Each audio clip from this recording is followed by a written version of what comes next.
Hi, and welcome to Monday Moments with Fran. Today I want to talk about hiccups. They're those things that are really annoying when I don't even know how to describe a hiccup, but it's that thing that happens unexpectedly and can be uncomfortable, and it can kind of distract from what you are doing. But as much as we can have hiccups just because we've had perhaps something to drink too fast, life can present us with hiccups. Hiccups, in my view, are those things that are unexpected, things that are inconvenient, they are annoying, but more importantly, they are only for a short period of time. And when hiccups happen in our lives, when something goes wrong unexpectedly, it's so important that we don't get so distracted and overwhelmed by the hiccup. A couple of years ago, when I first started my uni course, it was, I think, the end of September. I was really looking forward to the course, and alongside working full-time and other commitments, it was like, do you know what, this is manageable, I can bear this. And then I had a series of hiccups that happened, and at the time it was so overwhelming. The first thing that happened was that my boiler broke, and for those of you who own your own home, you'll know that a boiler breaking down isn't just it's a £100 job. It's a pretty expensive job that needs doing, as well as the inconvenience of having no heating. Super inconvenient and really, really annoying. But that little thing can't distract, and neither can it take away from the long-term or the current goals that you are working towards. So, thankfully that managed to get resolved and had a new boiler and had heating. Hooray. But then when the next thing that happened was I was driving quite an old car at the time, probably about, I think about 15 years old. So she was quite tired, shall we say, and the car failed its MOT. Quite, I would say, dramatically is the word. Because again, it wasn't just pay £100 and you'll get your car sorted and it'll pass its MOT. No, it actually became dangerous to drive. So here I was, just having to sort out a boiler, and now I had no car to drive. So thankfully, I managed to, in a couple of weeks, I think it was, secure or, find a new car, a little black Fiesta, driving it up and down. In some weird way, though, I never felt really, really comfortable driving the car. I just didn't have peace about it. But still, it got me from A to B, from home to work. At the time, I was a consultant, so I did a lot of visits to different places. And it also took me to uni and out and about. So it was a Friday night. I'd been out in the evening with my beautiful book club girls. We went out for a meal, and I came home. This is the next hiccup, by the way. I came home and my little cat called Hattie had been knocked over and was laying on my doorstep. For those of you who've got animals, you'll get it. But for those of you who don't, just fast forward, because you'll never really get what it is like to lose a pet, because they're part of your family. And I was devastated, like big, ugly, crying. I couldn't even pick her up. I had to ask my sister to come and help me move the cat.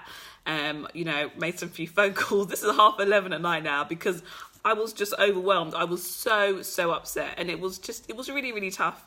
My beautiful parents drove 100 miles the next day to come and console me. And also to take my cat and bury her in their garden with our other family cat that passed away. Like I said, if you don't have animals, you'll never get it. But it was really, really tough. You go through a grieving process because it's your animal, it's your pet. So that was the third thing that happened. Again, alongside trying to live life, trying to just get on with your everyday things. And it's so important that we don't lose sight of the bigger picture and get overwhelmed and consumed with what's happening in the now, because certain things, they will, pass, and seasons can change quite quickly. So my encouragement is really, keep going. If there are some hiccups that are happening for you right now, don't be distracted, and don't think, oh my goodness, you've got to put things on pause or stop pursuing because of a situation. Life does happen, but life must continue as well. And so the fourth thing that happened in these, in the space of about, I think, 5 to 6 weeks, that could have been a massive distraction, was that I had a knock at the door at 3 a.m, and it was one of those bam, bam, bam. And for me, it's only the way that the police can knock. So I am thinking, oh my goodness, who has died? Because who else knocks on your door at 3 a.m other than the police? So when I go downstairs and they're like, it's the police, my heart was pounding in my chest. I was like, Lord, please don't let somebody have passed away, because I didn't know why else they'll be knocking. I open the door. They asked me my name. Yes, that's who I am. Do you own this car? And I'm like, yeah. Bear in mind, it was a new car. I'd had it about 2 to 3 weeks.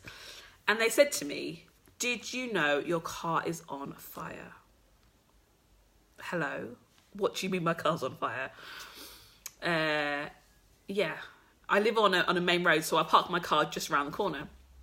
So as you do, I just threw on a tracksuit. My sister and I went out, and I just wondered to myself, and I'm sure I even said it, I said, is someone trying to kill me? Like, are you serious? What else could go wrong? And when I walked round the corner to the side road, the fire engine had just left. I literally walked out to a burnout wreck. It was such an ugly thing to see. And it was also really scary thinking that, oh my goodness, this is the car that I was in just a few hours ago. So yeah, those were my series of hiccups that happened just when I started uni, and the inclination to try and put life on pause was huge. Never mind having to deal with the fact that once again I'm carless. It was also just emotionally dealing with this additional stress that right then I really didn't need. But thankfully things got resolved. It turned out to be an electrical problem in the engine. Random. The fact that it, decided to combust at 2 a.m, when there was no one in the car and when there was no one around, I just see as God's grace and mercy. But the bigger picture is, if I had allowed some of these hiccups to, make me think, Fran, you know what, maybe this isn't the right time to study. Maybe all these things are a sign that, this is just not that time. I wouldn't be where I am today, in the sense that I wouldn't be as far on my journey because I would have put things on pause. I appreciate that really, really tough things do happen. And I appreciate that there can be stresses that are overwhelming and that make us really wonder, what is going on? We can even question, is life fair? Is God good? But the reality is, stuff happens, but you have absolutely got what it takes inside of you to keep going and to pursue all that is intended for your life. Certain things happen and there's no reason why.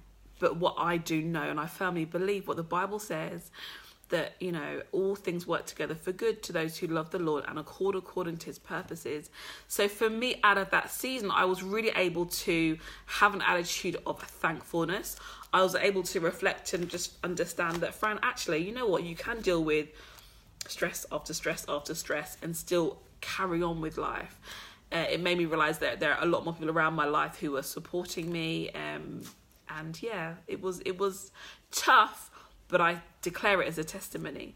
And also now it's a way for me to encourage you to keep going and don't be distracted.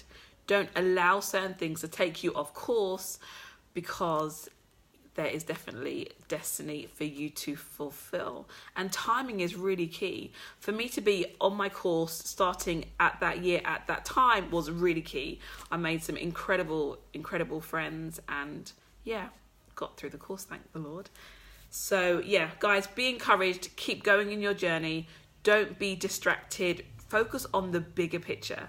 And I know you're going to do great. Have a fantastic week ahead of you. God bless.